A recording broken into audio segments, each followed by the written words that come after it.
그래서 한 20억 받아야 돼요. 네. 그렇지 않으면 그 업무상 배임이 되는 거예요. 세금은 안 내도 된다라고 구의 조례로 이거를 면제를 해주는 거란 말이에요. 네. 이건 상위법의 취지도 어긋나고 위헌이거든요. 네. 진짜 관저에 일주일 사실 무단 점거였던 거고 네. 적어도 2, 3일이면 방을 빼야죠. 그쵸. 근데 네. 관저에 요리사들이 주르륵 들어갔다가 주르륵 나오고 한밤중에 차들이 주르륵 나오면서 과연 무슨 파티를 했는지 저 장면 봐주세요. 차들이 요리사들이 들어가는 장면입니다. 요리사 모자가 쭉 들어가는 거 보입니까? 국유재산 그 무임 사용료. 그래서 이걸 받아야 돼요. 국유재산에 대한 무단 점유에 대해서는 정확하게 그 벌금 형식으로 징구를 해야 돼요. 맞습니다. 한덕수가 왜 그 사표를 반려했겠어요? 한덕수가 정진석 비서실장 등 사표를 반려하는 순간 이 사람이 이 자리에 머무르기가 정말 면목이 없잖아요. 네. 그러니까 다 같이 써라, 보자 해라 해가지고 사표를 반려한 거 아니에요? 그래서 이 그 우리나라에 있는 5성급 호텔 프레지덴셜 스위트 가격이 2, 3천만 원 하거든요. 네. 숙박비만. 네. 거기에다가 최하 20만 원 정도의 그 똑같은 5성급 호텔의 이 케이터링이라고 하잖아요. 주문, 네네. 식사 이런 것까지 전부 하면은 하루에 적어도 한 3억 가까이 받아야 돼요.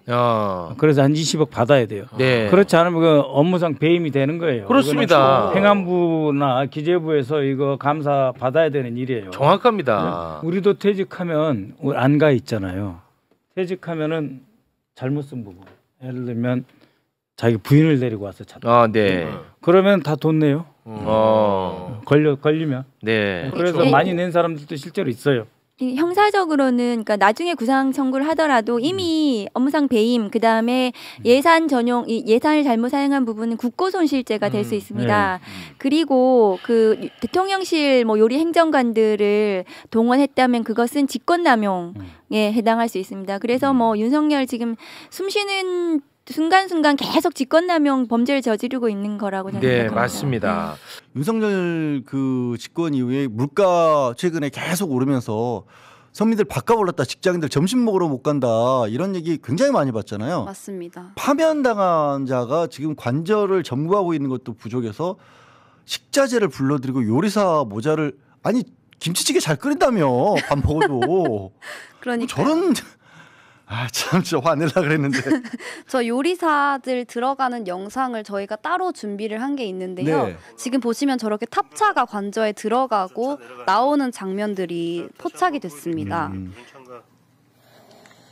파면 사흘째 4월 7일 식자재 배달 차량의 빈도는 평소 1, 2회 수준을 네, 넘어 저게 식자재를 이날은 유달리 이동하는 관절을 분주하게 탑차라고 만들었습니다. 했습니다. 함께 셰프들도 활발한 냉동 움직임을 냉장 보였습니다. 차량들 들어갔고 네, 저 요리사들 5시 보이시죠? 43분 현관 앞으로 셰프들이 쏟아져 나와 VIP와의 접촉이 있었던 것으로 보이며 이는 흡사 고급 레스토랑에서 VIP 방문 시 셰프가 나와 인사하는 모습이 연상되는 장면입니다. 평소에 가깝게 지냈나 봐요. 아는 사람이니까. 요리사가 한두 명이 아니라 네. 정말 저녁 여러 7시 38분. 명입니다. 행사 종료 후 2층에서 불이 켜지고 사람들의 움직임이 감지되었습니다. 그러니까 밑에서 어디서 다른 데선가 행사를 하고 네. 그 사이 요리사들은 음식을 준비를 하고 그렇습니다. 그리고 2층으로 올라가서 그때부터 이제 원래 하고 싶었던 걸 했던 게 아닌가 싶습니다. 네, 그렇습니다. 그래서 여기에 대해서 정부 소식통이 JTBC에 보도를 한 바로는 윤 전 대통령이 파면 이후로도 거의 매일 외부 인사들을 불러서 식사를 함께 했었고 그리고 조리복을 입은 인원들에 대해서는 용산 대통령실 소속 조리 직원으로 안다라고 말했습니다.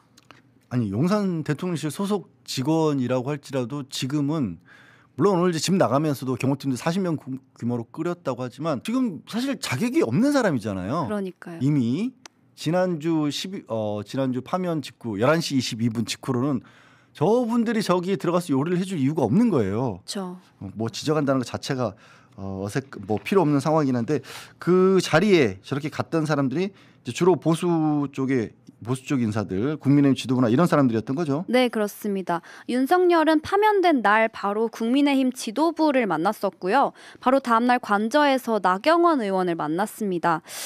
나경원 의원이 서울 한남동 관저를 찾았는데 이때 윤 전 대통령과 1시간가량 단둘이 만나 대화를 나눴다고 보도가 된 바가 있습니다. 네, 그러고 나서 지금 나경원은 또 출마 선언을 했어요. 그렇죠. 네. 네, 아니 그리고...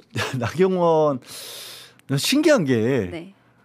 나경원이라는 인물이 윤석열 요 집권 이후 가장 어찌 보면 구박을 많이 받은 사람 아닌가요? 그렇죠. 다들 네. 그렇게 알고 있는데 맞습니다. 왜 이렇게 열심히 그 탄핵 정국에서 쫓아다녔는지, 그리고 이제 와서 또 갑자기 대선 출마 선언은 무슨 의미인지 네. 진짜 속내가 궁금하긴 합니다. 네. 예. 그렇습니다. 그리고 윤상현 의원도 지난 7일 윤석열을 여러 차례 봤다. 오늘도 볼 거다라고 말한 바가 있습니다. 그리고 빠질 수 없는 사람 전한길 강사도 만났다고 나왔습니다. 네, 그렇습니다. 그 한국사 강사였던 전한길 씨는 어제 자신이 운영하는 전한길 뉴스에 이런 사진을 올렸는데요. 정자 앞쪽, 관저 앞에 있는 정자 앞에서 윤석열과 전한길 씨 그리고 윤상현 국민의힘 의원과 함께 활짝 웃고 있는 사진을 올렸습니다. 네, 저 뒤에 정자도 저게 아마 아닌가요? 저거 아닌가요? 비엔날레 출품했던 거를 무단으로 저기 옮겨왔다는 의혹이 제기됐던 네. 그 정자 아닌지 모르겠어요. 네, 그러니까 전혀 신경 쓰지 않는 거죠. 세간에서 과연 국민들이 사회에서 어떤 시선으로 보고 있었고 뭐가 문제라고 지적을 했는지 전혀 뭐 자기 좋아하는 유튜브에는 그런 내용 안 나왔을 테니까. 그렇죠. 네, 그리고 그리고 전한길 씨는 윤석열이 자신에게 했다는 말을 좀 전했는데요. 탄핵 반대를 맺힌 지지자들에게 너무 미안해서 잠이 오지 않는다. 나야 감옥 가고 죽어도 상관없지만 우리 국민과 청년 세대는 어떡하냐 이렇게 걱정을 했다고 하고 네, 그렇습니다. 국민과 청년 세대 지난번 서부지방법원 사태 이후로 아시죠? 지난번 파면 결정 나고도 막상 눈에 안 보였어요. 그렇죠. 저는 저렇게까지 얘기를 하고 있는 게 지지자들이 얼마 남지 않았다는 걸 본인도 알고 있는 게 아닌가. 그래서 저렇게 한 번이라도 더 목소리가 전달될 수 있도록 전환기를 불러서 사진까지 찍어준 게 아닌가 하는 생각도 들고요. 세금 문제 굉장히 민감한데. 네, 그렇습니다. 윤석열이 오늘 관저를 떠나 아크로비스타로 가게 되었는데요. 그제 보도에 따르면 보유세와 종부세를 내지 않아도 된다고 합니다. 그 윤 전 대통령 부부의 아파트 재산세는 약 700만 원이고요. 종합부동산세는 약 200만 원이 예상이 되는데 서초구가 조례를 통해 전직 대통령 거주지에 대해서는 재산세를 아예 깎아주고 지방세가 감면된 경우 종부세도 줄어드는 조항이 있어서 종부세까지 면제가 된다고 합니다. 이게 참 어처구니가 없는데 이게 박정희 때 만들어진 조례잖아요. 네. 법도 아니고 조례고.